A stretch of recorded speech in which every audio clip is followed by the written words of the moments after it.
kasih tahu dua-dua ini penyakit.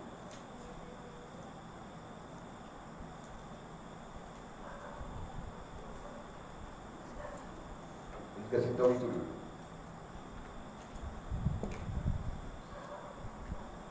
Nampak? Apa yang dimaksudkan dengan penyakit di sini? Ya, ganggu kita punya pikiran, ganggu kita punya perasaan. Apalagi pikiran dan perasaan kita tidak kita fokuskan kepada Allah Subhanahu wa Ta'ala. Nah, ganggu pada dia sini. Kacau saja. Contoh yang kedua, orang lain ada, aku kenapa tidak boleh tiada? Pikir saja dia. Betul kan? Orang lain ada telefon Vivo, kenapa aku tidak boleh ada? Kenapa aku cap ayam saja? Aku pun mau juga, Pak. Telefon mamanya, orang lain, aku tidak dapat, kalau tidak mau kasih aku telefon, aku berhenti, bapak lari, Pak. Ugut mamanya. Ada juga kamu orang begitu, kan? Hah? Lepas itu memberontak taik, kata. Kalau jual jangan marah jual ya, kawan baik kau. Aku tahu bah kawan baik kau. Tapi kalau dia datang cari pasar, aku tampar dia dengan kau kali tampar.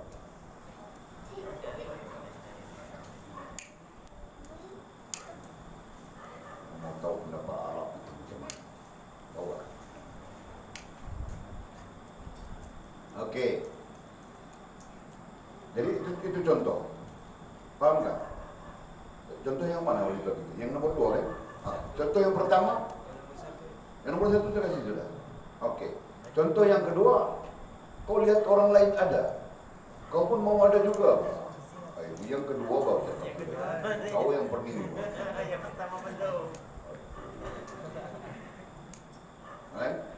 Contoh yang kedua, ini cakap yang kedua dulu, ulang balik. Sebab busy pening juga. Buat kerja sikit saja, pukul 12 datang buat kerja pening dia. Kami kerja dari pagi sampai malam. Patut kami yang pening kan. Kami juga rantau, anjung. Okey. Yang kedua, contoh yang kedua, lihat. Kalau mau kamu paham ini. Selalunya yang meresahkan kita, dia ada 3 hal, pada dasarnya ada 3 hal. Kita tulis, jangan nanti kita boleh terimas dengan anjing. Sangat terimas.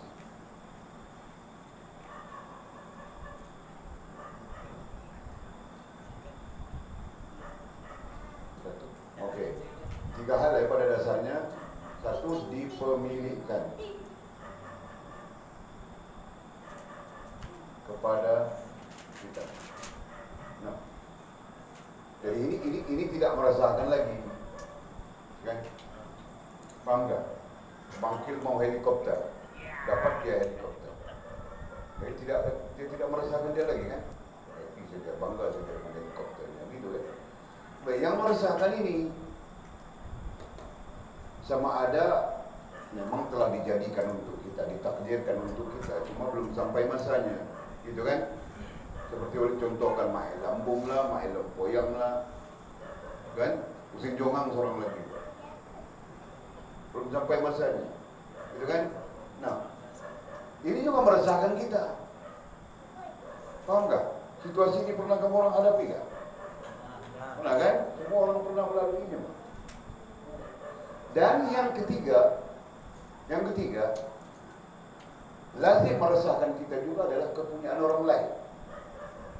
Maksudnya orang lain ada, kita yang tidak ada. Itu meresahkan kita.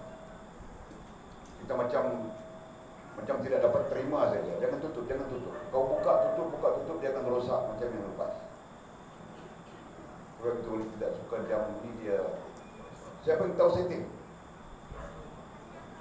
Setting juga jangan bagi ada bunyi itu. Okey, paham tak? Okey. Nah, jadi Syekh Musannif kita dia fokuskan ini saja, supaya kita lepas daripada situasi yang meresahkan akal dan hati kita, meresahkan pemikiran dan perasaan kita, tidak tentu pasal. Paham tak? Ini yang kau resah resahkan kenapa? Ini yang kau resahkan kenapa? Paham tak? Ini yang kau resahkan kerana kau tidak paham Allah Subhanahu wa taala dalam mentakdirkan sesuatu terkait dengan masa. Paham tak? Jadi kau tidak paham. Bila kau tidak paham, maka di sana akalmu dan hatimu akan berjahat pada Allah Subhanahu wa taala. Jelas? Apa bentuk berjahatnya? Buruk sangka, syahwa sangka.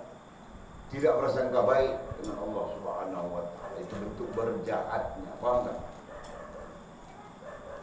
Ini tidak ini tidak ini. Sama ada ini ketemu ini. Kadang-kadang nafsumu, kemahuanmu berlebih-lebih padahal belum sampai masa. Jelas kan? Paham kan makin? Macam makin dia sudah lepas daripada masanya. Jadi dia tidak perlu kita mau cakap tentang dia. Tapi kita bercakap tentang anjung. Belum sampai masanya bergatal-gatal.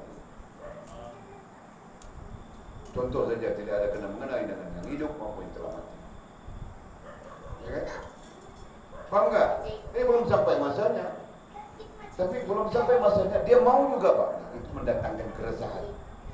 Faham tak? Kiranya resah, perasaannya pun resah juga.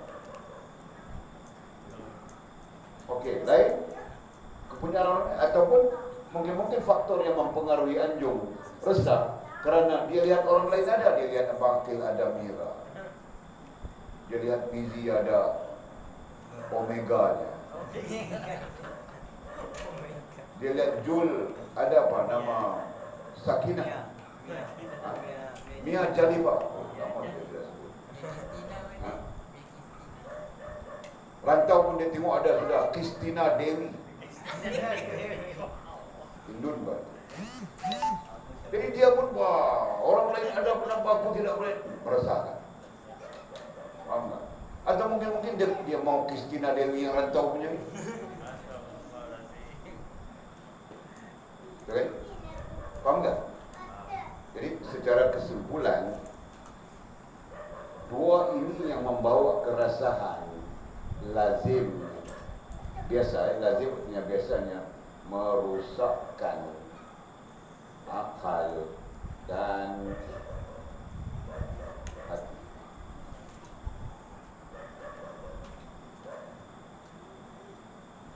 Boleh tulis begitu saja. Dan bentuk kerusakan itu ialah buruk sangka, syahwa sangka, buruk sangka kepada Allah Subhanahu wa taala. Jelas kan?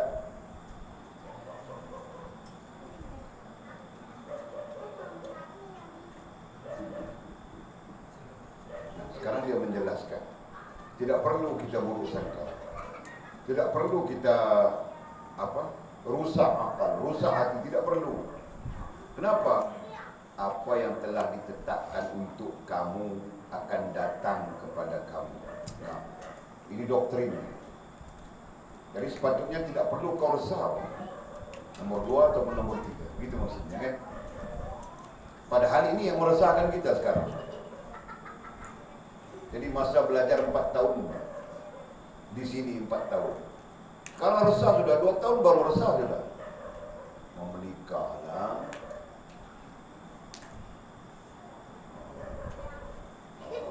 Janji dengan awet 2 tahun saja pada merantau ke Semenanjung.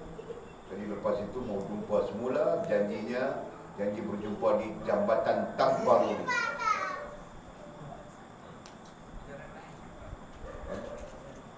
Dan macam-macam lagi. Jadi kamu ulang sendiri. Jadi kalau kita faham apa yang dibincangkan ini, sebenarnya kita sendiri yang membina keresahan.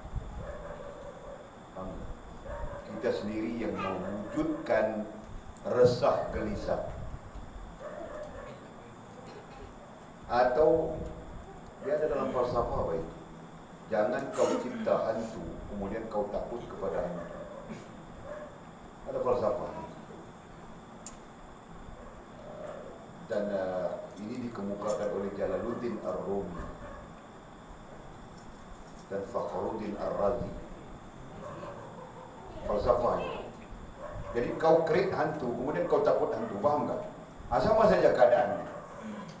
Sama saja keadaan ini. Kau yang mencipta kebimbangan, keresahan, paham nggak?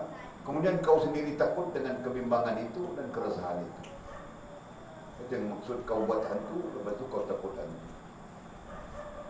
Paham nggak? Kau paham aja lah. Paham atau tidak paham? Sikit. Nah, kau cerita yang kau paham sikit. Terus tidak paham. Hah? Apa? Terus tidak paham kan? Siapa yang paham? Siapa yang paham? Namiji, kau cerita apa kau paham?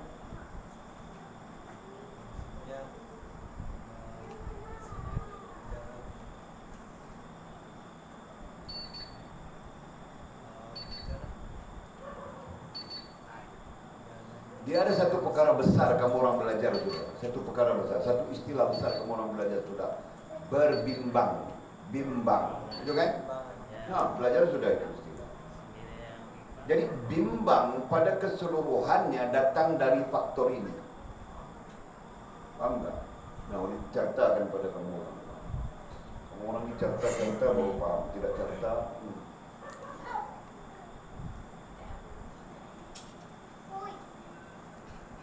Okey. Apa tadi istilahnya bimbang ya? Bimbang. Kebimbangan itu datang dari mana? Datang dari dua faktor ini. Kemudian kita sebut berbimbang. Jadi manusia nantinya berbimbang sampai dia lupa urusannya dengan Allah. Dia lupa siapa yang sebenarnya pemberi apa-apa yang dia bimbangi. Betul kan? Nah, contoh manusia bimbang rezeki. Manusia bimbang apa? Rezeki. Dia bimbang sampai-sampai dia lupa bahawa pemberi rezeki itu Allah Subhanahu wa Ta'ala. Betul kan? Boleh faham tak? Contoh paling dekat. Jadi bila dia bimbang rezeki, dia kerja. Okey, dia kerja. Kerjanya itu sampai-sampai kerjanya itu sampai-sampai tidak pernah terfikir urusannya dengan Allah Subhanahu wa Ta'ala. Itu contoh mudah kan? Nah, jadi apa faktor yang dia kerja sampai teruk begitu sekali, sampai tidak peduli solat, kita contohkan tidak peduli solat ke apa ke, urusan dengan Allah SWT tidak peduli. Kenapa? Kerana berbimbang. Kerana bimbang. Jadi yang bimbang itu nantinya tidak cukup makan ke, tidak itu ke, tidak ini kan nantinya begitu kan? Jadi faktornya, faktor awalnya, faktor dasarnya ini. Paham tak? Faktor dasarnya ini. Sama ada dia berbimbang sesuatu yang sebenarnya untuk dia, tapi belum sampai masanya, dia berbimbang tentang itu. Ataupun dia bimbang orang lain ada, dia tidak ada. Jadi dia maukan seperti orang lain. Paham tak? Ini. Jadi dalam arti kata yang lain, kalau kita bercakap dalam konteks perubatan, ini virus yang kemudian masuk ke dalam akal dan hati kita menyebabkan jadi bimbang kita. Dan dengan bimbang itu kita bertindak, kita melakukan sampai kita lalai daripada Allah Subhanahu wa Ta'ala. Jelas ya? Itu susunatur. Jadi manusia ini sebab dia bimbang, dia berbimbang, maka dia lalai daripada Allah. Ya kan? Kerja pagi sampai malam. Jadi dia tidak peduli solat ke apakah, dia peduli makan saja. Ya. Makan dia peduli. Jadi solat ke apakah dia tidak peduli. Berarti dia berbimbang dengan kehidupannya, menyebabkan dia bekerja sampai begitu sekali. Faham tak? Boleh ulang-ulang cakap saja supaya kamu orang faham. Sama macam kamu orang juga, mungkin bimbang juga. Bakil bimbang Mira idoranya. Nanti kalau aku tidak pulang, lari buat dia. Kan? Jadi bimbang saja. Dia sepatutnya dia tidak bimbang kan? Kalau Allah untukkan Mira idora itu padamu, saya dia akan menjadi milikmu. Kau mau bimbang apa? Yang penting kau bimbang urusan kau rindukan, gitu kan? kerana mau menjaga Mira Idora hari-hari pakai telefon saja. Telefon ini Sarawak Bang. Ada telefon pendua. Kontak Mira Idora. Dan senyap-senyap saja. Kan? Jam 2-3 pagi sembang saja. Pagi pukul 12 baru bangun tidur. Malam sembang telefon. Itu contoh saja Bang, dia tidak pernah mengenal dengan yang hidup maupun telah mati. Betul kan? Rindu ni. Oh, rindu. Okey, Pak. Rindu itu biasa saja, tapi sabar. Kalau Allah tentukan dia milikmu, tetap milikmu. Jangan kau nangis-nangis saja. Kau sembang sama dia pun kau nangis kan, Bangkit? Aku rindu kau. Walid marah aku, lagi 2 tahun aku kena tunggu sini, Pak. Itu kan? Ya, kan? Ada juga? Allah, Masya Allah. Baru kita pun bimbang juga. Ha? Jangan Bapak. Oh, jangan. Adakah di antara kamu orang begitu? Ha? Tidak kan? Betul kan? Antar hantu orang ini. Okey. Nah, jadi baru kita lanjut faham itu. Tengok Jadi Syekh Abdul Qadir Jailani pada dasarnya mau menerangkan ini seperti Walid terangkan pada kamu orang tadi. Jelas? Jadi jangan ada kebimbangan dalam hal ini. Yang kau perlu bimbang apa? Yang kita perlu bimbang apa? Urusan kita dengan Allah Subhanahu wa Ta'ala. Andainya besok Allah menjemput kita dengan kematian, kau sudah bersedia kan? Misalnya begitu yang kita perlu bimbang kan? Kemana kita mau menghadapi Allah Subhanahu wa Ta'ala, mau menghadapi kematian itu ini sampai itu yang kita perlu bimbang. Bukan kita berbimbang tentang yang sesuatu yang kita tidak perlu bimbang, kan? Kenapa? Apa yang telah ditetapkan untuk kamu.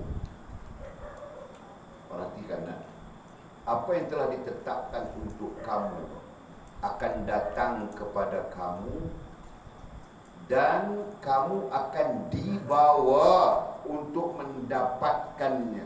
Kamu akan dibawa.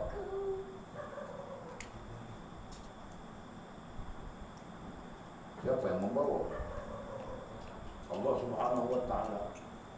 Jelas. Hari ini orang hantar beras kepada kita dari Putrajaya. Tahu tak? Mana kau tahu? Kau bilang tahu begitu. Tidaklah, jauh. Jauh. Dari Putrajaya dia.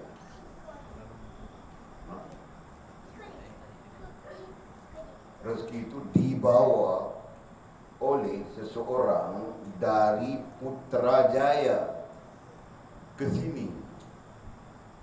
Tahukah Putrajaya ke sini berapa jauh? Tidak tahu. Jauh. Walaupun tidak tahu berapa jauh, tapi dalam 400 lebih kan kilometer.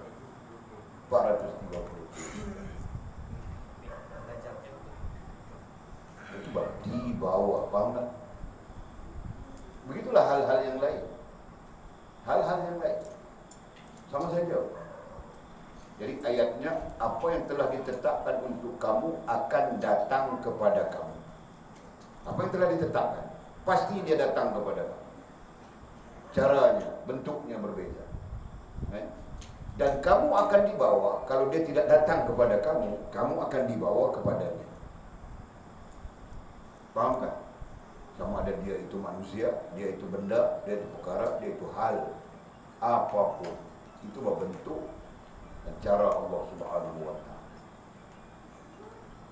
Jelas? Faham tak Sofi? Walid menikah dengan mamamu. Walid di Kedah ini bersunatan. Mamamu di Sarawak.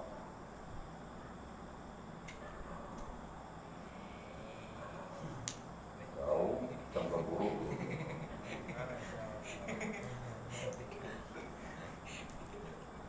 Pakcik Arif dengan Makcik Ija. Seorang di 9, seorang Memang jin bertenang kedah.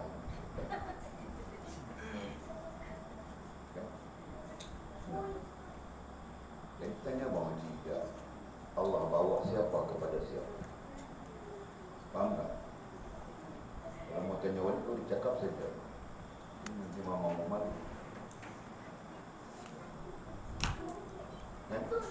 Nanti kita tunggu. Ada Allah bawa seseorang kepada Mak Hidayah. Lembu ada untuk buat murid. Siap.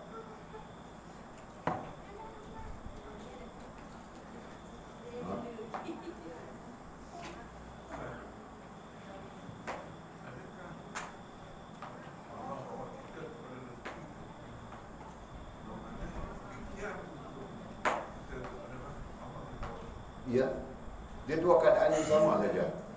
Sama ada Allah bawa rezeki itu kepada kita, atau Allah bawa kita kepada rezeki itu. Iya. Kan?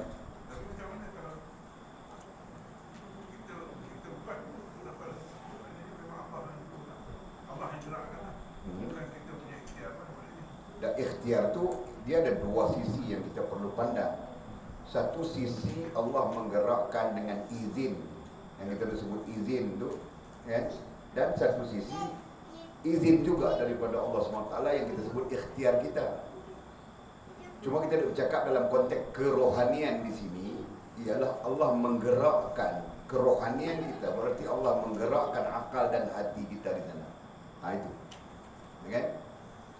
Jadi tujuannya apa? Tujuannya supaya kita sedar bahawa akal dan hati kita ini kena fokus hubungan dengan Allah, kena fokus kepada hubungan dengan Allah, bukan fokus kepada sesuatu yang kita duk berbimbang itu. Ini yang cuba nak diajak kepada kita. Dia jelas hal tersebut, kan? Hari ini kita mungkin duk fokus kepada yang kita berbimbang. Di situ punca kita terlupa fokus hubungan kita dengan Allah. Yang akhirnya hubungan tidak ada, walaupun yang ada perhubungan. Perhubungan ada, ni Ramadan nak sampai ni, berarti dia melakukan perhubungan dengan Allah SWT yang namanya puasa. Tapi dia sedar tak dalam keadaan dia tidak ada hubungan dengan Allah SWT. Itu yang kita nak kena, kita cuba, syekh kita, musannif kita, mursyid kita, cuba nak perjelaskan kepada kita lebih halus. Dengan mudah-mudahan kita melalui puasa ni cantik, hubungan cantik, perhubungan pun cantik. Itu maksud. Apalagi kalau kita lalui hari-hari ibadat kita itu pun cantik, kan? Bukan perhubungan semata-mata, tapi dalam masa yang sama hubungan kita pun cantik dengan Allah SWT. Hubungan itulah mengambil tempat akal dan hati yang duk berbimbang dari ini. Sebab apa berbimbang? Sebab berbimbang itu semakin cambah, semakin besar, sebab kita tak ada hubungan. Ini fakta yang cuba nak diberitahu kepada kita pada ke depan lagi. Boleh nampak? Ini satu bentuk maklumat, satu bentuk ilmu, dan kita perlu latih diri kita. Pasal ada bimbang sangatlah dengan dunia, macam tu maksudnya. Jadi saya berkias tadi dengan budak-budak, dengan anak-anak ni, berbimbang dengan mira idora bangkit lah tu. Takut mira idoranya dilarikan dari orang. Kau bilang dia jabat 2 tahun saja. Kau setia untukku, aku setia untukmu. Kau bilang begitu bang. Dan walaupun aku jauh di sini, namun di hatiku ku anyam permaidani cinta kita.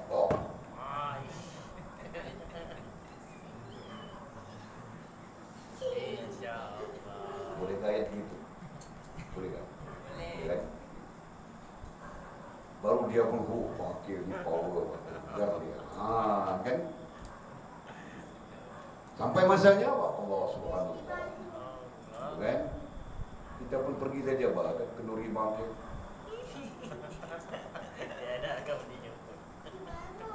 Okey. Perhatikan ayat ini. Ayat ini ayat yang perlu difahami secara filosofis. Secara falsafah. Kenapa dibilang secara falsafah? Kerana dia adalah benih asas yang menyebabkan pemikiran kemudiannya menjadi betul. Faham tak? Hari ini orang pikir tidak betul sudah. Dan Walid pun pikir tidak betul sudah. Sekarang mau betulkan pikir ni, kita mengajarkan. Jadi pikir yang betul itu apa? Pikir yang betul adalah kau berfikir tentang urusanmu dengan Allah Subhanahu wa taala. Bukan kau berbimbang sesuatu yang kau tidak perlu bimbangi. Jelas tak? Nah. Paham juga? Yang memberi rezeki itu Allah Subhanahu wa taala. Jadi kau bimbangi sampai kau tidak berhubungan dengan Allah Subhanahu wa taala, betul kan? Nah, berapa ramai orang yang tidak solat, lelaki bukan perempuan. Mau bilang dia datang haid kah? Lelaki apa datang haid mau kiamat, saudara? Ya. Kalau perempuan dia boleh bilang dia, oh dia datang bulan baru. Tapi kalau lelaki datang apa? Datang matahari.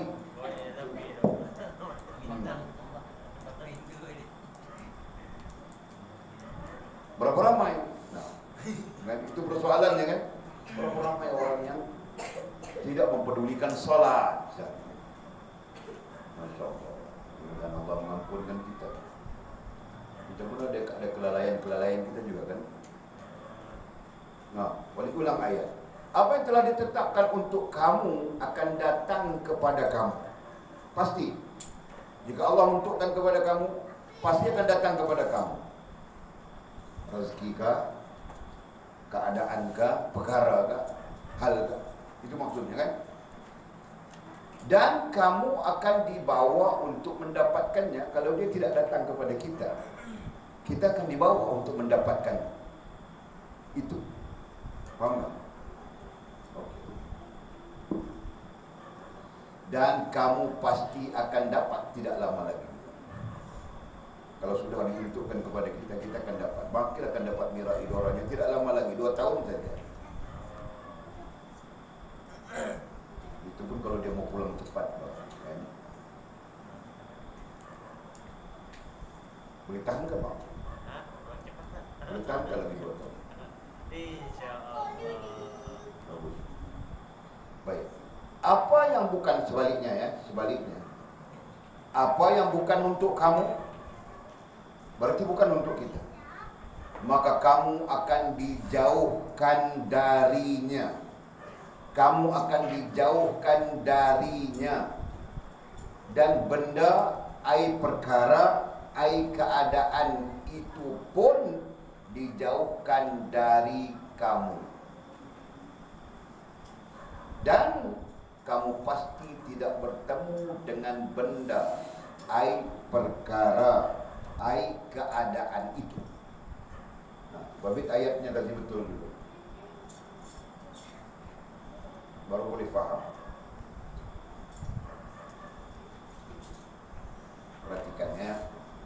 Apa yang bukan untuk kamu, berarti Allah Subhanahu wa taala tidak mentakdirkannya untuk kamu.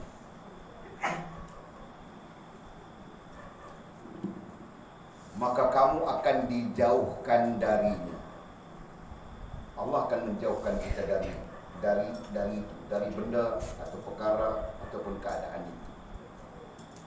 Dan benda, ai perkara, ai keadaan itu pun dijauhkan dari kamu. Allah akan jauhkan dari kita.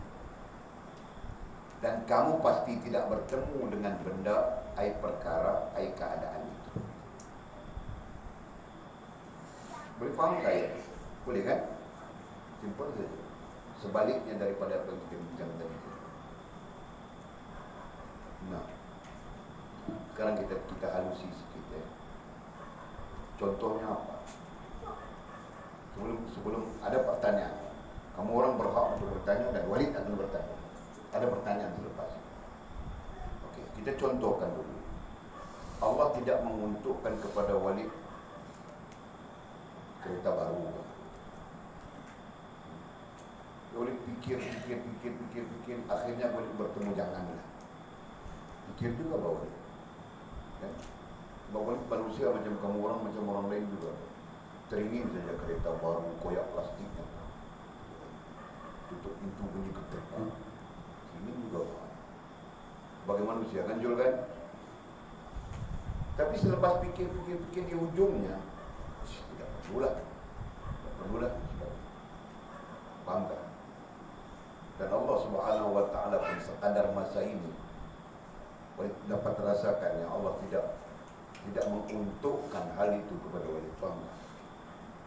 Bangga. Ini nampak di sini. Ada Walid tidak mau usaha misalnya. Mungkin itu keluar kan. Ada Walid tidak mau usaha, kenapa tidak boleh Pak? Kita mesti pakaikan dulu gini kan. Ada orang yang berucap gitu. Walid tidak berusaha kah? Kamu orang tidur lena, Walid buat kerja lagi. Kalau itu usaha lebih daripada kamu orang berusaha. Itu kan? Tapi itu tidak diuntukkan kepada Walid. Kalau sudah diuntukkan kepada Walid, sama ada Walid mendapatnya melalui kaedah-kaedah tertentu atau dia datang sendiri kepada Walid. Jelas. Sama saja kita, sama saja. Nah, dari situ lahir soalan. Nah, kamu orang ada apa soalan? Walid ada soalan mau kasih kamu orang?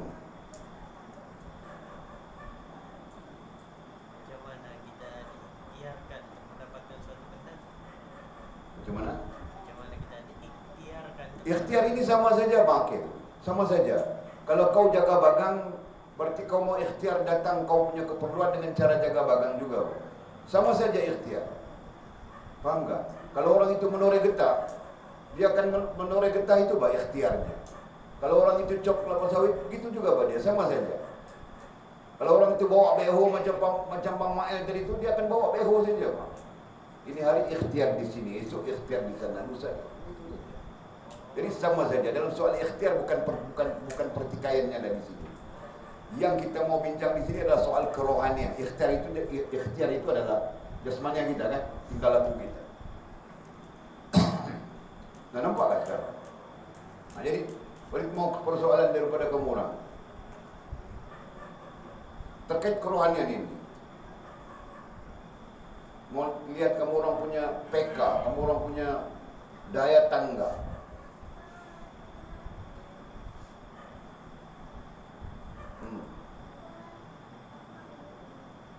Ini.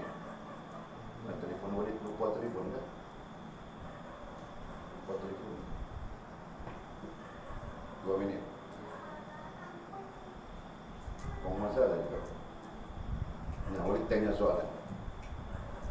Macam mana kita mau tahu diuntukkan kepada kita sesuatu atau tidak diuntukkan kepada kita sesuatu? Nah, mau jawab. Kalau ilham dengan ilham, ya itu satu jawaban. Ya, bagus. Sebab ada di sana ada komunikasi ilham. Kau jangan cakap ilham saja bangku. Cakap komunikasi ilham. Kan? Berarti kita boleh tahu kan? Nah, itu yang penting kamu orang paham. Boleh tahu kamu orang paham itu. Berarti kita boleh faham sesuatu itu diuntukkan untuk kita atau tidak diuntukkan kepada kita. Jelas tak? Ini yang ke depan nanti kita mau belajar ini. Ya, macam mana Allah Subhanahu wa Ta'ala mementukkan kepada kita. Macam mana kita mau faham bahawa itu adalah untuk kita dan itu bukan untuk kita. Sampai-sampai nantinya dia akan memberi satu kesan ke atas akal dan hati kita. Aku tidak perlu bimbang bahawa ini. Faham tak? Sebab itu orang-orang saleh dia tidak bimbang dengan kehidupan. Faham tak? Yang bimbang dengan kehidupan, takut begitu, takut begini, bimbang begitu, bimbang begini, dia buat hantu, dia takut hantu, adalah orang-orang awam saja, kan? Orang-orang yang Allah Subhanahu wa Ta'ala tidak buka basirah. Ini akan terkait dengan syarahan ke depan ini, perhatikan dulu. Syarahan ke depan. Syarahan ke-26, tengok saja. Nah, buka-buka perkataannya hijab. Betul kan? Kita akan berbincang tentang hijab. Kenapa kita tidak tahu ini untuk kita kah, bukan untuk kita kah? Apakah kenapa kita tidak tahu? Kerana hijab. Kita akan bincang itu nanti. Jelas kan? Jadi kadang-kadang kita ambil contoh Sheila saja. Rindu saja dia dengan Mae Lambung. Rindu saja, padahal Mae Lambung itu dalam ilmu Allah bukan untuk Sheila. Memang Mae Lambung bukan untuk Sheila. Untuk Sheila Jamal Pak Tongkol.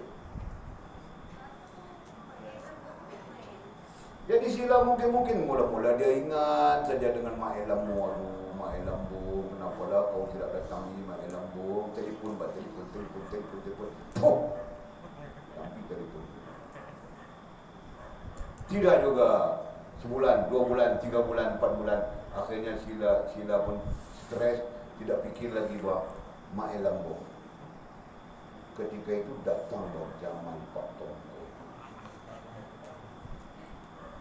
Sheila, aku mau meminang kau saja. Jadi aku datang rumahmu pada sekian-sekian hari.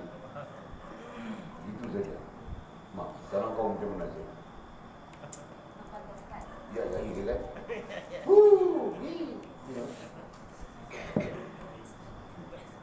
Ya, nampaklah? Kau mau faham ke itu? Jadi di sana, kalau kau dibuka hijab oleh Allah, berarti akal dan hatimu terbuka hijab. Istilahnya kita ada, saudara. Nanti boleh cakap saja. Kau akan tahu dengan izin Allah, Jamal Pak Tongkol itu adalah jodoh. Faham tak? Nah, kau tidak perlu mau bimbang-bimbang lagi. Nah, sudah. Ini kadang-kadang kau bimbang sampai kau sembahyang pun tidak. Dia kenapa kau tidak sembahyang? Apa? Cakap datang bulan tiada. Habis kenapa tidak sembahyang? Rupanya dia stres, bimbang dengan Mae Lambung. Mae Lambung itu bukan untukmu. Kan? Faham tak contoh? Boleh beranalogi saja. Faham tak? Tapi siapa untukku? Kau sendiri tahu bahawa siapa untukmu. Sekiranya Allah membuka hijab akal dan hati. Jelas?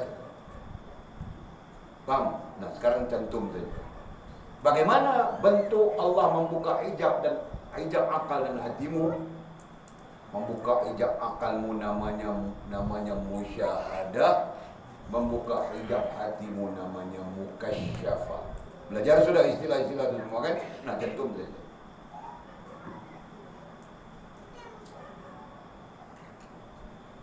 Nampak kan? Sekarang nampak sudah. Jadi mukasyafah, musyahadah itu maknanya apa?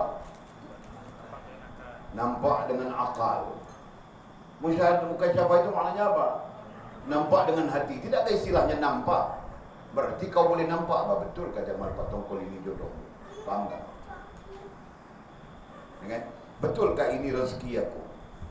Betulkah ini sesuatu yang perlu kulakukan? Semua ini kau akan nampak apabila Allah membuka hijab akalmu dan hijab hatimu. Jelas sudah? Saja boleh melangkah pelajaran di depan. Supaya kamu orang tidak begitu kan?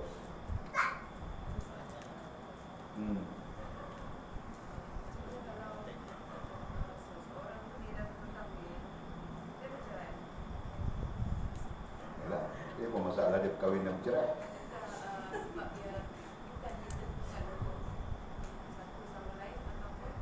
Tak. Ketentuannya begitu. Jadi semasa dia bernikah bersama itu adalah satu ketentuan masa dia bersama. Kemudian di satu masa yang lain dia bercerai, berarti di situ sampai masa dia untuk terpisah di situ. Jodoh dia habis orang kata. Nah, orang kata apa? Jodoh habis jodoh. Apa istilah kita? Tak ada jodoh. Habis jodoh, itulah tak ingat kan? Kan? Itulah. Ni faham? Jadi siapa yang boleh memberi satu keyakinan bahawa rumah tangga yang dibina ini akan berkekalan sampai bila-bila? Nobody. Tak ada siapa yang boleh kan? Ya kan? Pada dasarnya itu. Ini berarti semasa kita masih bersama, maka ketika itulah ketentuan Allah SWT. Sampai masanya, tak boleh bersama. Maka nama dia bercerai. Ya kan? Faham tu? Jadi persoalan dia yang timbul di tadi ini, Mama timbulkan tadi ini adalah macam mana kita nak declare dua hal itu, begitu kan? Betul kan? Declaration dia, masa bersama sebelum bercerai itu adalah masa bersama. Dan masa selepas bercerai itu adalah masa terpisah di antara kedua. Boleh faham tak? Dan itulah adalah hal yang paling tepat. Oh, kalau dia tak buat lagu ni takkan jadi begitu, dia tak buat lagu ni tak. Itu adalah sebab-sebab yang cuba diinjek oleh manusia untuk menenangkan fikiran masing-masing. Betul tak? Ya kan? Ataupun dalam istilah lain, manusia cuba memujuk diri. Faham tak? Sebab manusia ni dia kena ada sebab. Kalau dia tak ada sebab, dia boleh jadi gila. Jadi dia cuba memujuk diri dia. Kan? Dia ada dua keadaan memujuk diri, positif atau negatif. Negatifnya, bercerai pun tak puas, gila betina, usung betina sana, usung betina sini. Dia akan negatif. Dia akan memberikan input negatif. Betul tak? Apa tujuannya? Tujuannya supaya dia tak stres dengan perceraian itu. Itu sebenarnya. Kan? Sisi lain mungkin positif. Macam mana ni takdir. Contohnya begitu kan? Tapi rasionalnya yang kita sebut kes tadi, tu orang panggil memujuk diri yang kita sebut tadi tu kan. Dia bagilah, dia bawalah alasan apapun positif ke negatif, pada hakikatnya adalah memujuk diri supaya boleh menerima keadaan itu. Betul tak betul? Boleh faham tak? Ni kami orang dewasa ni kena faham kamu orang. Tapi kamu orang pun kena faham tak? Nanti kamu orang akan melalui hal yang sama. Kau pun jangan terburu-buru, Pak. Tapi kalau sudah sampai masanya, ketentuan Allah begitu, aku tidak terburu-buru, Pak, tapi aku tercakap keluar sudah. Ini terjadi. Apa? Talak. Faham tak? Boleh nampak? Kiaskanlah dalam keadaan-keadaan lain. Apakah orang yang kemalangan di jalan raya itu, dia tidak berhati-hati? Faham tak?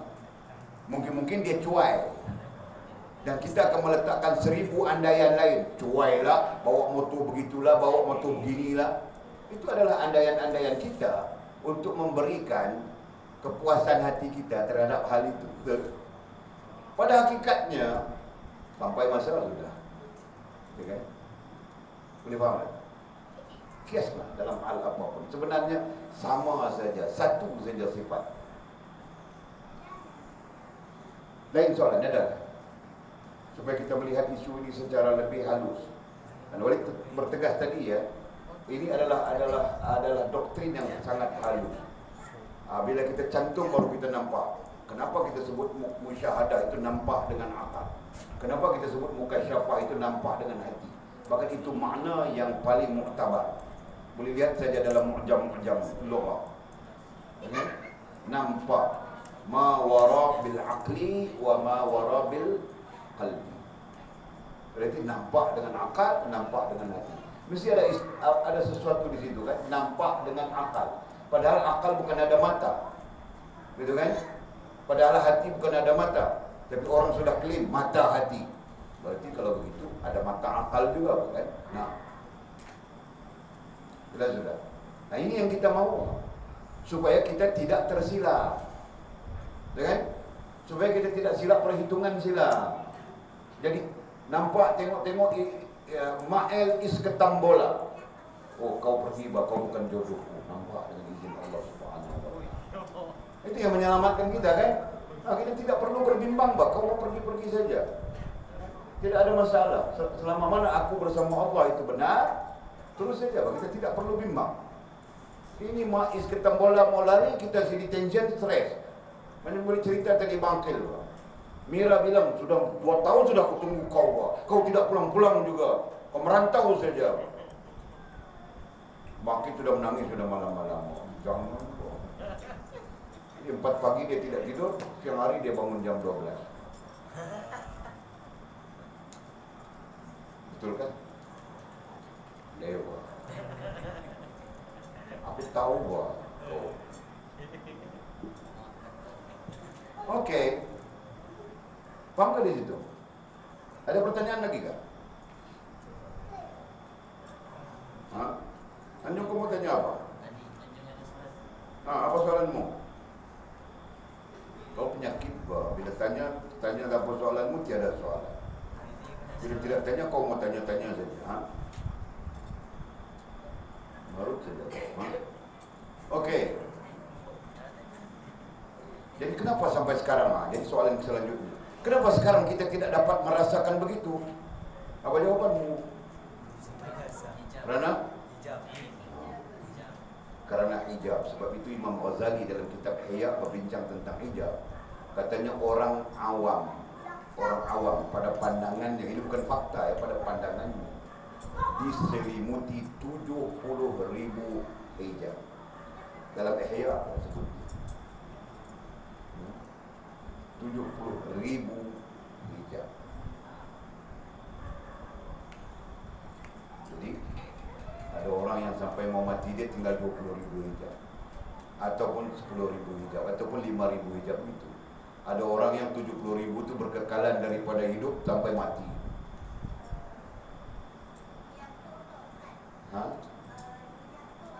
Hindia. Apa dia kata? Ketayap. Jadi dia kata apa? Hijab. Hijab itu dia ada banyak maksud. Yang kita duk bercakap di sini ini di kitab kita ni, hijab itu berkaitan dengan sesuatu yang menjadi dinding pada pandangan akal dan pandangan hati. Yang kita duk cakap ni. Hijab ni maknanya tabir. Hijab ni maknanya sesuatu yang melindungi. Itu makna hijab. Kan? Dari segi makna. Tetapi apa yang kita sedang bercakap ni adalah sesuatu yang menutup ataupun melindungi pandangan akal kita dan pandangan hati kita. Boleh kait begitu. Atau dia sebut hijab-hijab tu. Sebenarnya bukan boleh sebut lagi, akan datang. Cuma saja nak bagi cantum dengan maklumat yang sedang kita bincang. Faham tak? Okay. Nah, ada soalan tak? Saya pernah baca di tentang perbahasan Imam Al-Ghazali, dia cakap kalau tiada hijab langsung orang itu boleh jadi gila. Iya, memang. Kenapa dia jadi gila? Sebab dia melihat terus kebesaran Allah Subhanahu wa taala. Dalam istilah kitabnya, dia melihat terus Allah Subhanahu wa taala. Dan dia tidak tahu mau cerita lagi. Dia tidak tahu mau cakap lagi macam mana. Kan? Tidak ada istilah yang boleh digambarkan. Ketika itu dia tanya orang tanya, dia tidak jawab. Kalau dia jawab pun orang tidak faham, orang bilang dia gila. Dan itulah maksudnya. Kan? Faham tak? Baru kita faham. Okey, terus.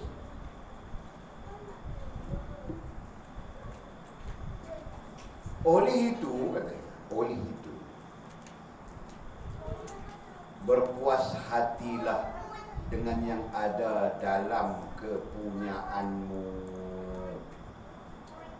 Berpuas hatilah. Sebab itu kadang-kadang orang tuduh ilmu tasawuf ini mengajar kita jadi jumud. Ilmu tasawuf ini mengajar kita jadi malas. Ilmu tasawuf ini mengajar kita jadi miskin. Ada orang tuduh begitu.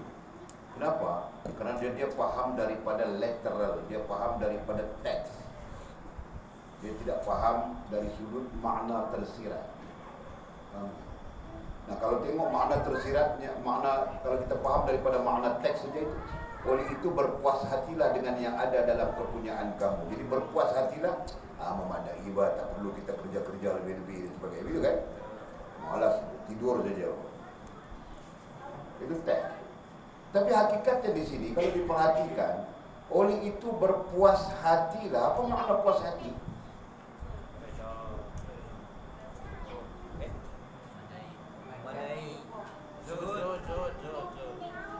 Kau pandai bukan orang. Berpuas hati itu dengan makna tidak merasa.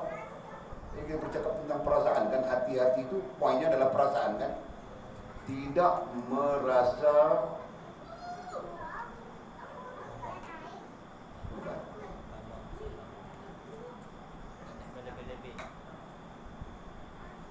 sebab puas hati ini dia banyak keadaannya kan. Banyak keadaannya, faham tak? Jadi tidak semestinya benda, tidak semestinya perkara, tidak semestinya hal atau keadaan. Jadi kita sebut dalam bentuk yang umum.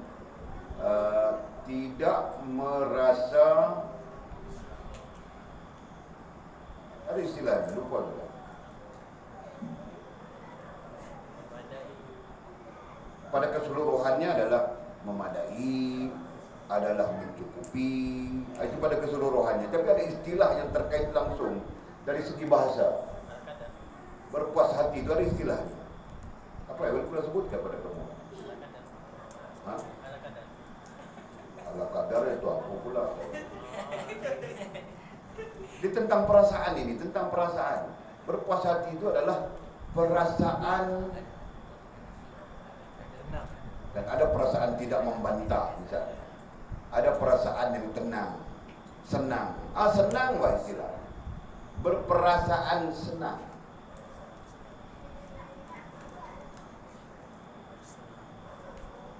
Sekarang orang yang selalu guna istilah senang ini Cina. Ada senang enggak? Ya kan? Orang lain tidak guna, padahal itu perkataan yang betul. Senang ya.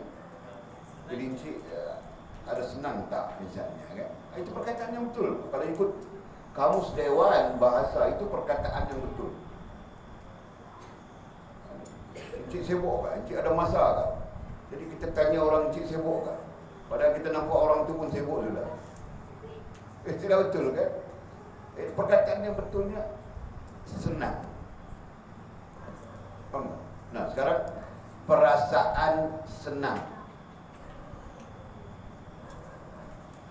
Bukan senang, bukan lawannya susah kan? Bukan itu isunya. Senang di sini maksudnya berpuas hati. Ini nampak? Perkataan asalnya adalah puas. Puas itu menyamai dengan makna senang. Senang, puas, sama. Kemudian disebut hati. Betul kan?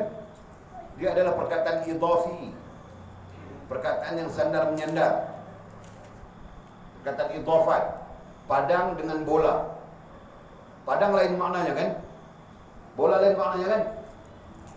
Tidak tahu bah, mana terus di Sabah padang dengan bola sama saja. Padang, bola. Padang satu makna lain, bola satu makna lain. Betul kan? Tetapi bila disandarkan, diidhafatkan, padang bola dia memberi satu makna. Betul? Memberi satu makna kan? Apa? Tempat orang bermain bola. Betul? Padang saja maknanya apa? Padang itu luas.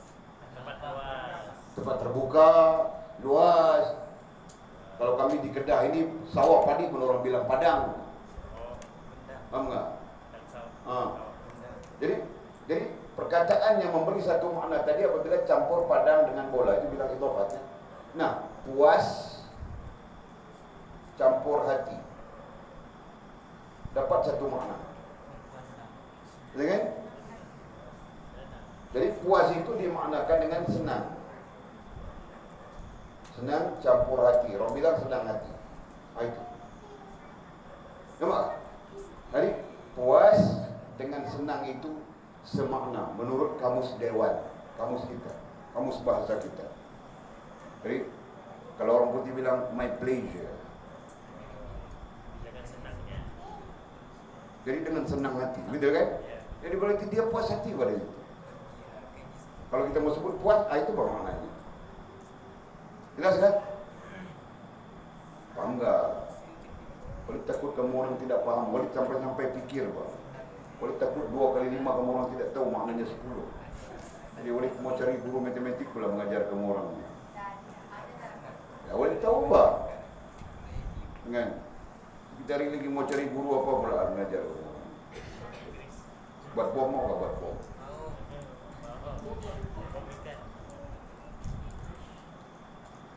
Okey. Ada pertanyaan enggak di sini? Boleh senang, Pak. Dengan kamu orang. Berarti boleh berpuas hati dengan kamu orang. Tapi itu cakap saja ya. Bukan betul-betul kan. Masih ada yang masih dalam siasatan begitu. Kes file dibuka itu kes pusat game. Itu belum tutup kertas siasatan lagi. Tarik pancing tadi. Tarik pancing sudah. Okey.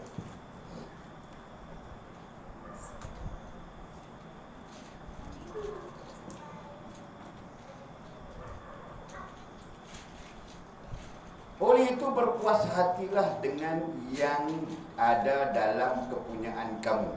Jadi boleh kita sebut macam mana ya? Oleh itu senang hatilah dengan sesuatu dengan sesuatu yang ada dalam kepunyaan kamu. Kepunyaan artinya kepemilikan. Itu yang disebut di atas itu tadi. Nombor 1. Dasar nombor 1. Nampak tak? Nampak ke tidak nampak? Jadi berpuas hati. Berpuas hati artinya senang. Kita sebut tadi kan, senang hati dengan yang ada dalam kepunyaan kamu. Apa yang kita ada sekarang? Yang kita ada sekarang telefon Nokia 3210 SIM, cap ayam. Berpuas hati itu dulu kan. Jangan kau pandang di sini. Yang kau pandang nomor 2 dengan kau pandang nomor 3. Faham tak?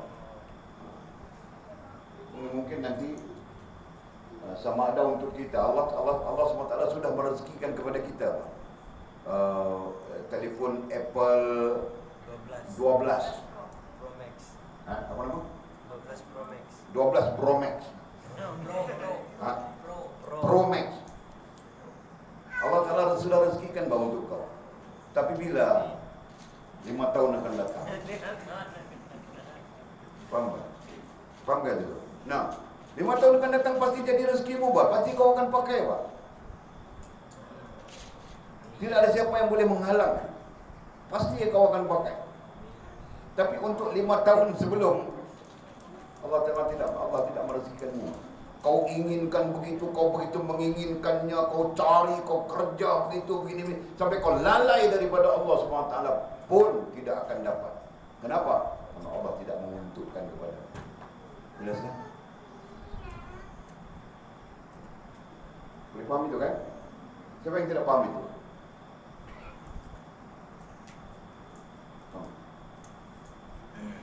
Tidak paham. Tidak paham tanya. Okey. Dan katanya, dan patuh kepada Allah. Nah, ayat ini. Walaupun kamu orang melihat ayat ini sebagai apa? Sebagai sesuatu yang lihat secara lihat dengan hati, baca dengan hati juga, supaya dia meresap masuk ke dalam rohaniah kita. Sebab ini perlu dipahami secara rohaniah, dan dia mungkin bertentangan saja dengan jasmaniah kita. Jadi jasmaniah perlu kerja baru kau boleh pakai telefon, betul kan? Adapun rohaniah itu kita menerima berhubungan dengan Allah Subhanahu Wa Taala. Jelas kan? Itu beza. Nah, jadi katanya, oleh itu berpuas hatilah, senang hatilah dengan yang ada dalam kepunyaanmu. Dengan apa tadi? Dengan apapun kan? Yang ada dalam kepunyaan kamu, berarti kepemilikan kamu, dan patuh kepada Allah. Jadi makin poinnya itu. Bermula daripada berpuas hatilah itu makin sampai patuh kepada Allah, ataupun patuh kepada Allah itu makin. Kita mau tunjukkan apa sebenarnya yang mau diajar oleh Syekh. Yang mau diajar oleh Syekh kepada kita adalah patuh. Patuh di sini lebih kepada hubungannya. Patuh di sini lebih kepada hubungan, sebab dia mengaitkan dengan keruhanian. Dan patuh kepada Allah, patuh ai berhubungan.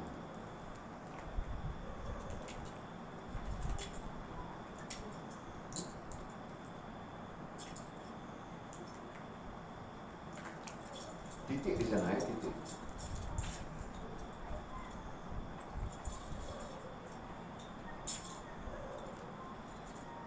Janganlah katanya, janganlah nafi nahi. Kalau dalam bahasa Arab, la lin nafi wan nahi.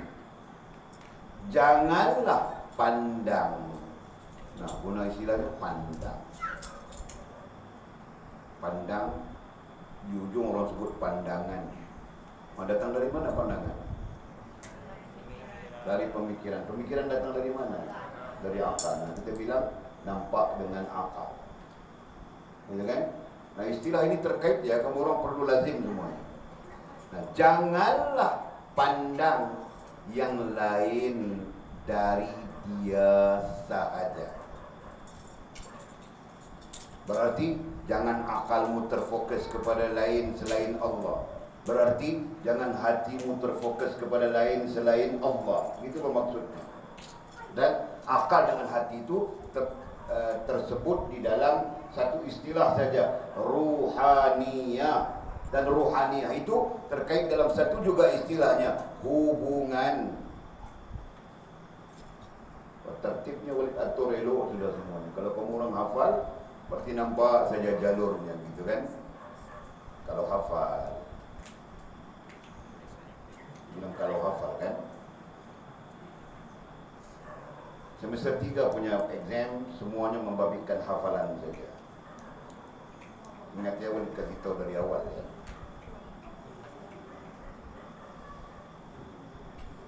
Jadi tidak ada bertulis,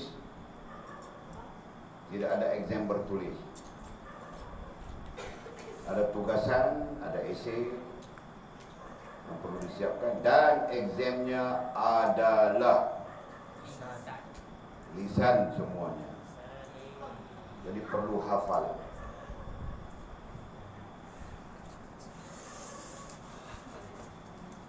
Okey.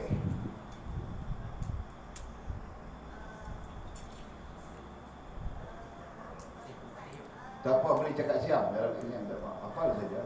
Cakap siap. Dah. Ha? Apa dia? Ialah asal usul dengan Fathur Rahman. Asal usul dengan Fathur Rahman itu membabitkan semua disiplin ilmu tadi. Tauhid, fiqh, tasawuf. Saya menuntut hafalan ya. Saya kasih tahu awal supaya kamu orang ready.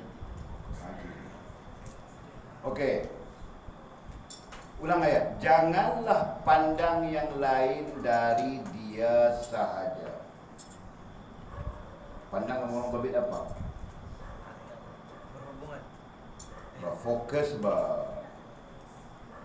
pakai istilah moden, kayakan istilah. Janganlah pandang I fokus. Kemudian nanti kau urai saja rohaniah, kan? Apa yang membabitkan rohaniah, akal dan hati itu. Okay. Firman Tuhan berkaitan dengan hal ini, ada firman Allah. Firman Allah ini surah berapa ya? Tengok dalam kitab kita. Surah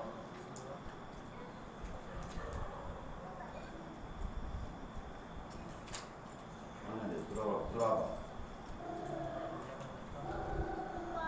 Ada dalam syarahan yang ke berapa? Syarahan ke-6 7.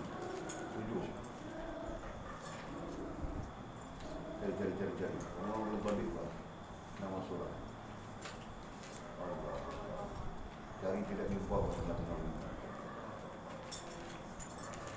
Walaupun otak letih sikit.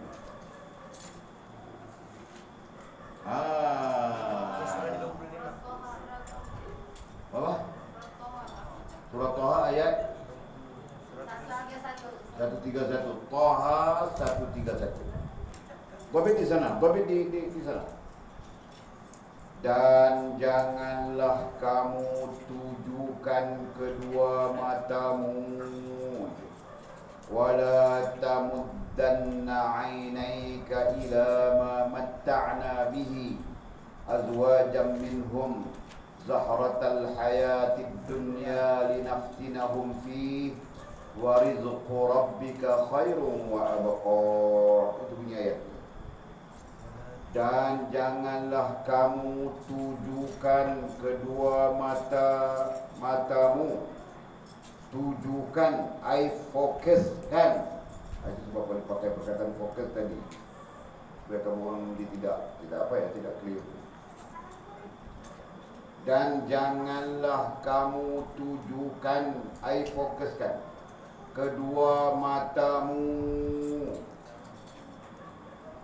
kedua matamu, kalau di sisi tafsir yang cenderung kepada tasawuf bilang mata akal dengan mata hati.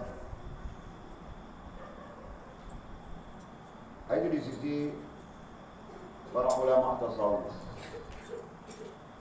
Kedua matamu yang dimaksudkan itu adalah akal dan hati. Jadi boleh sebut saja mata akal, mata hati kan.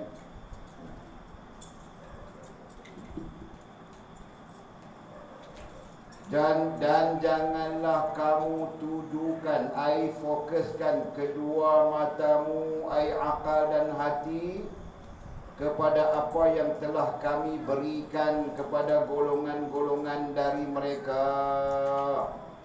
Jadi maksudnya jangan akal kita, jangan hati kita, mata akal, mata hati kita fokus kepada apa yang Allah berikan kepada golongan-golongan dari mereka. Maksud ada yang kaya, ada yang hebat, ada yang canggih, ada yang begitu, yang begini. Nah, jangan akalmu dan hatimu fokus itu. Faham tak? Jelas?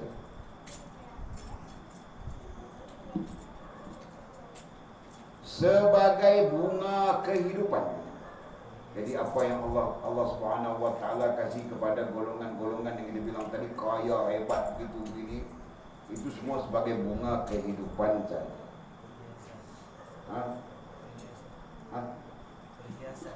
Perhiasan. Bunga kehidupan, jadi terjemahannya I-nya adalah perhiasan.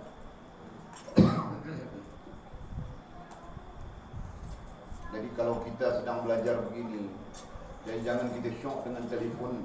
Oh, orang ada, kenapa kita boleh, kenapa kita tidak ada? Nah, itu bunga kehidupan saja. Itu perhiasan saja. Faham tak?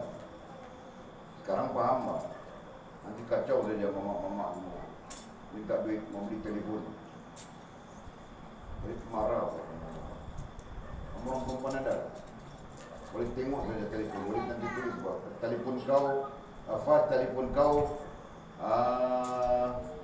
Samsung J10. Jangan kau tukar-tukar lagi sampai habis belajar. Faham tak? Dia boleh mau cek Mizi punya, semua mau cek. SIM card tidak boleh. SIM card, kalau serah SIM card pun ada SIM card lain. Datang telefon orang budak itu, pinjam telefon budak itu, pakai main telefon. Boleh tahu semua ini. Kegiatan-kegiatan haram ini semua boleh tahu. Jadi boleh tinggal lagi mau buat macam mana saja. Nanti dah tunggu kertas siasatan kasino surau game itu siap. Surau game.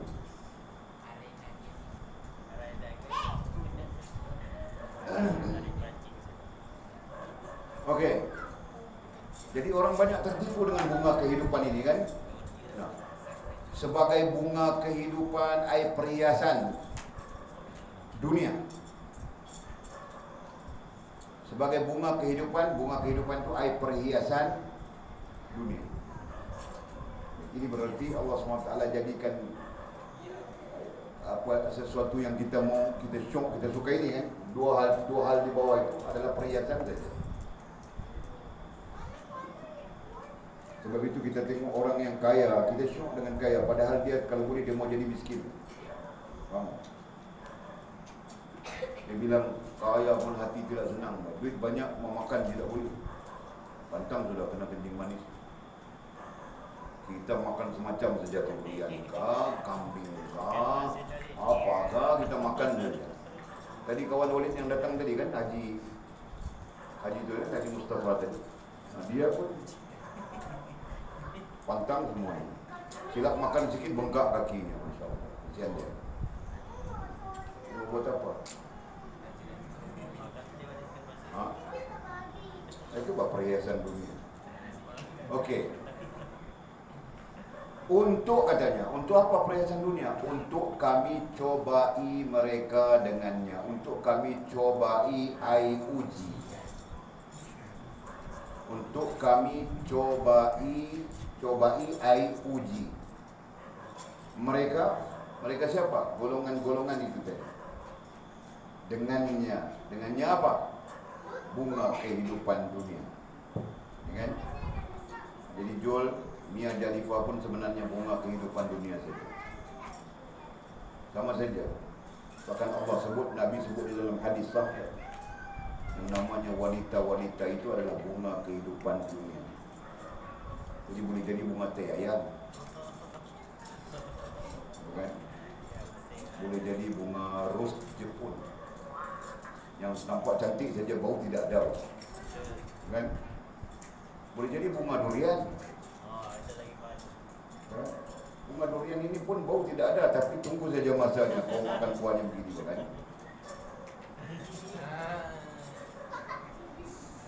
Kan?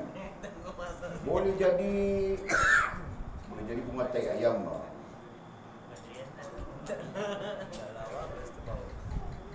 Begitu juga orang lelaki terhadap seorang perempuan. Lelaki itu jadi ujian bagi. Ya? Orang perempuan terhadap lelaki. Perempuan itu jadi ujian bagi lelaki. Itu adalah bunga kehidupan. Jadi kau akan berdepan dengan berbagai-bagai. Okey, sebagai bunga kehidupan dunia untuk kami cobai, uji mereka dengannya.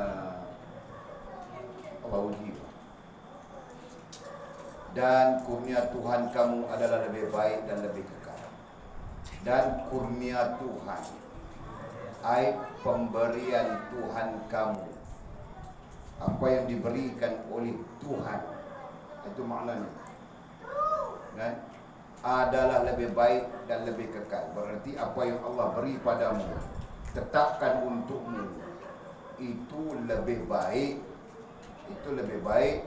dan lebih kekal. Kenapa sebut lebih kekal? Karena itu akan sampai di akhirat. Jadi kalau begitu, kenapa kita mau bimbang itu, bimbang ini, bimbang itu, bimbang ini, kan? Memadai apa yang ada, syukur kan? Syukur. Kasih banyak syukur. Itu lebih bagus. Jelas? Kan? Syukur bahwa kita ada pakaian 3-4 helai saja. Ini memang beli plazo. Apalagi ini tidak tahu. Kau mana tahu bahawa orang perempuan punya hal. Campur saja. Ini orang perempuan ini dia orang mau pakaian baru baraya. Seluar besar tu yang lembu pun boleh belah di dalam dia, kau tahu. Dia mau pakaian bajunya ala-ala kelawar itu. Begitu kan? Bukan begitu kan? Boleh tengok gambarnya macam itu kan, Mas?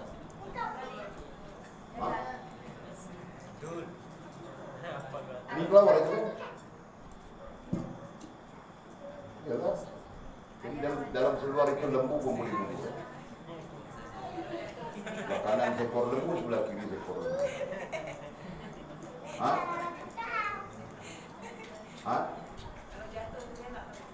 Jatuh terjelak terus. Jadi kamu orang mau pakai macam mana? Mau modify pakai tali gulung-gulung di kaki kan? Macam Cina kungfu ya. Kamu orang ni pun kadang-kadang pelik-pelik juga, ha?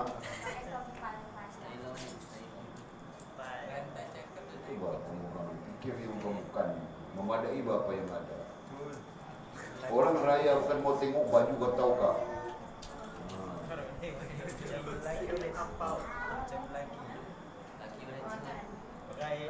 Orang lelaki pakai kain plekat saja lepas ini. Jangan cuba-cuba mau macam-macam. Kacau-kacau mamak kamu orang.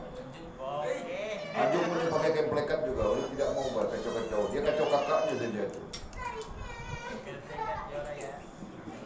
Mengarut saja.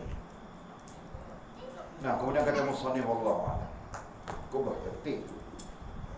Ada soalan tak? Soalan?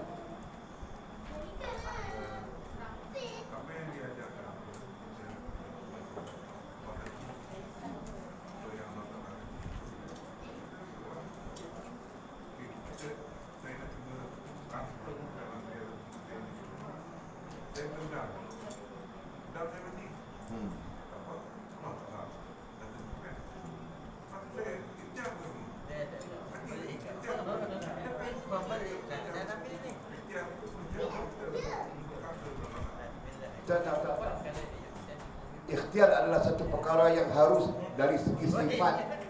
Dari segi sifat prosesnya dia adalah perkara yang harus. Harus berarti dia tidak ada batas. Kita boleh ikhtiar selama mana tidak menyalahi syarak. Jadi dalam hal apa-apa yang kita cuba berbincang sekarang ni dari sudut kerohanian, supaya tidak wujud sangka, kita sebut sangka tadi kan, supaya tidak wujud sangka buruk kita kepada Allah Subhanahu wa taala.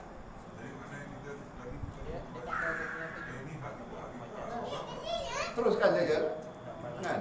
Dan di sana mungkin kita senang hati dengan saya pernah berjumpa dengan satu orang yang buat research, ruginya berjuta, tapi dia senang hati. Saya tanya dia, why you senang hati? Dia kata, dari situ aku dapat ilmu. Kan? Bermakna kata pandangan positif dia daripada situ dia dapat satu ilmu yang dia boleh setting satu buku, dan buku ini dibaca oleh orang. Berarti dia senang hati. Kita sebut istilah tadi puas hati kan. Berarti dia senang hati. Rohani ni yang kita nak ni. Rohani menyenangi apapun yang ditetapkan oleh Allah SWT. Dia poin besar ni adalah hubungan dengan Allah SWT baik. Kan? Tapi Syekh kita ni dia menggunakan istilah yang ada sifatnya kasar, ada sifatnya halus, seni, ada yang tangible, ada yang untangible, kan? Supaya kita dapat memahami dimensi mana pun. Itu tujuan dia. InsyaAllah kita akan sampai 4 hijab nanti. Mau kita clear tu tadi. InsyaAllah. Mudah-mudahan. Terima kasih Pak Haji. Satu soalan yang ialah Pak Haji kita dia mengalami melihat sudut mana. Kita boleh saja positif, boleh saja negatif. Tapi dalam urusan kita dengan Allah Subhanahu wa taala tidak ada negatif. Faham tak? Itu saja. Baik, ada soalan lain? Kalau kita cenderungan dengan satu benda ni, kita benda ni akan jadi begitu. Kecenderungan kita dalam satu benda ni, benda tu akan jadi kayak gitu. tak tentu lah. Sebab milik kita ni yang sebenarnya tahu kita dan Allah. Allah dan kita tahu, orang lain tidak tahu. Faham tak? Mana kita tahu jodoh kita? Siapa tu kan? Tapi pada hakikatnya kita dan Allah tahu siapa jodoh kita. Faham tu? Faham Manggil? Kita tahu siapa jodoh kita berdasarkan kepada tadi maksud sebut ilham dan sebagainya tadi kan. Selama mana tak bertentangan dengan Allah Subhanahu wa taala dan Rasul. Kita tahu datang Mira Idora jaga syariatnya, bangkit pula warang sufi pula, waliullah pula. Datang Mira Idora dengan jaga syariatnya begitu begini. Dan bangkit pun rasa sense dia terlebih kepada Mira Idora daripada Joya, PA dan sebagainya. Berarti secara tidak sedar bangkit akan merasakan bahawa Mira Idora itu adalah jodohnya. Betul kan? Nah, selebihnya adalah hubunganmu dengan Allah yang menunjukkan betul atau tidak. Kan?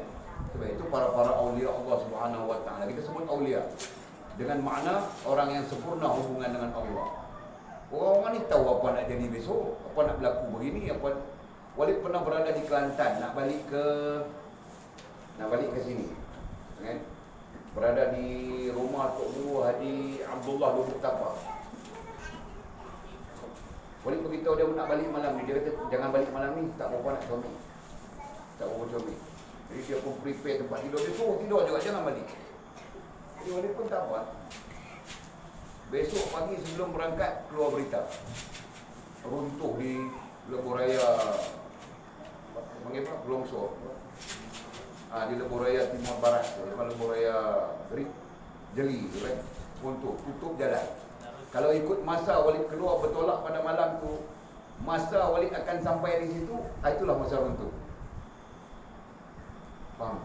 Nanti dia nampak. Kalau dia tak nampak, dia tak bagi peringatan dekat kita macam tu. Jangan, ada benda tak suami. Berarti jangan pulang malam ini. Nak pulang pergi besok. Ada perkara yang tidak baik. Nah, inilah kelebihan orang-orang yang sempurna hubungan dengan Allah Subhanahu wa taala. Bukan wali ya. Wali dengan makna bukan orang yang sempurna hubungan dengan Allah Subhanahu wa taala. Kemudian baru kita sebut wali. Jelas?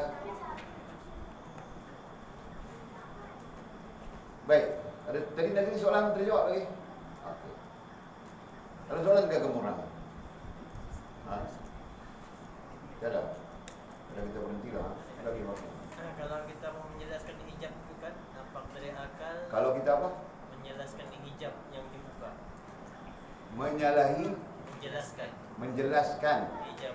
Bolehkah kalau saya jelaskan hijab yang dibuka itu kan dari segi musyahadah kita tahu benda ini ditetapkan